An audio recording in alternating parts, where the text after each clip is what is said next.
전도서 9장. 내가 이 모든 것을 마음으로 생각하여 탐구해 본 결과 의인이나 지혜로운 사람이나 그들이 하는 일은 모두 하나님의 손안에 있다는 것을 알았다. 그러나 아무도 자기를 기다리는 것이 사랑인지 미움인지 알지 못한다. 모든 사람은 공통의 운명을 갖는다.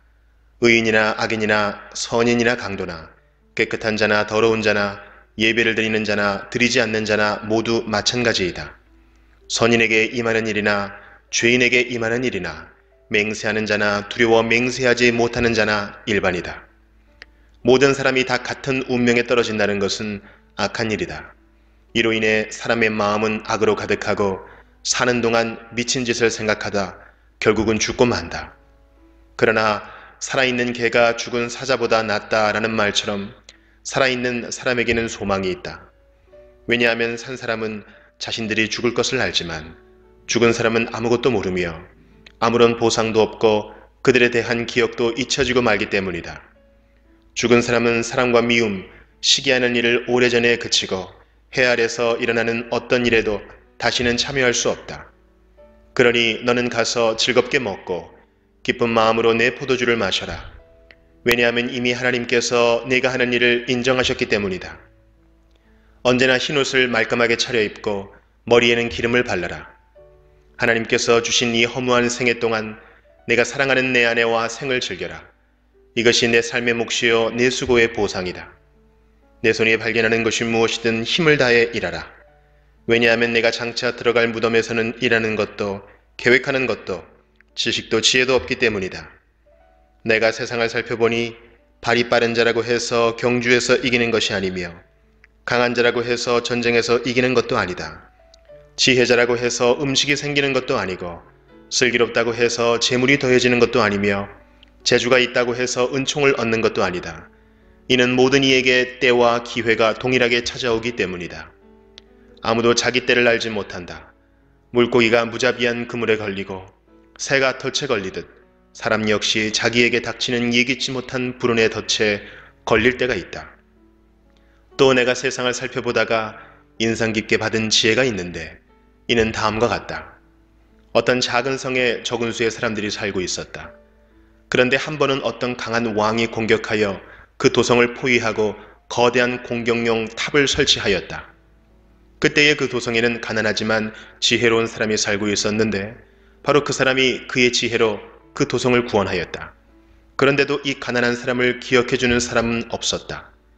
지혜가 무력보다 강하다고 내가 늘 말했지만 그 가난한 사람의 지혜는 무시되었고 더 이상 이것을 들으려 하지 않았다. 조용히 들리는 지혜자의 가르침이 어리석은 통치자들의 외침보다 훨씬 낫다. 지혜는 무기보다 낫지만 한 사람의 죄인이 다수의 행복을 파괴하고 만다. 전도서 10장. 죽은 파리들이 향수에서 악취가 나게 하듯 조그만 어리석음이 지혜와 영예를 더럽히고 만다. 지혜자의 마음은 옳은 곳으로 향하지만 어리석은 자의 마음은 그릇된 곳으로 향한다. 어리석은 자는 길을 걸을 때에도 지혜가 모자라 자신의 우둔함을 모두에게 드러낸다. 통치자가 내게 화를 낸다 해도 네 자리를 떠나지 마라. 왜냐하면 침착하기만 하면 큰 실수를 막을 수 있기 때문이다. 내가 또한 살폈더니 통치자와 연관된 폐단이 있었다. 어리석은 자들이 높은 자리에 앉고 부한 자들이 낮은 자리에 앉았다. 또 살펴보니 노예들은 말을 타고 귀족들은 노예처럼 걸어갔다. 함정을 파는 자는 자신이 그곳에 빠질 수 있고 벽을 허는 자는 독사에 물릴 수 있다. 돌을 떠내는 자는 돌 때문에 상할 수 있고 장작을 패는 자는 장작 때문에 죽을 수 있다. 무딘 도끼 날을 갈지 않으면 힘이 많이 들지만 지혜를 쓰면 성공한다. 뱀에게 마술을 걸기 전에 물린다면 그의 마술이 무슨 소용이 있겠는가? 지혜자의 말은 은혜롭지만 어리석은 자는 자기 두 입술로 신세를 망친다. 어리석은 자는 미련하게 말하기 시작하다가 나중에는 미치광이처럼 말을 하고 만다. 이렇듯 어리석은 자는 말을 많이 한다.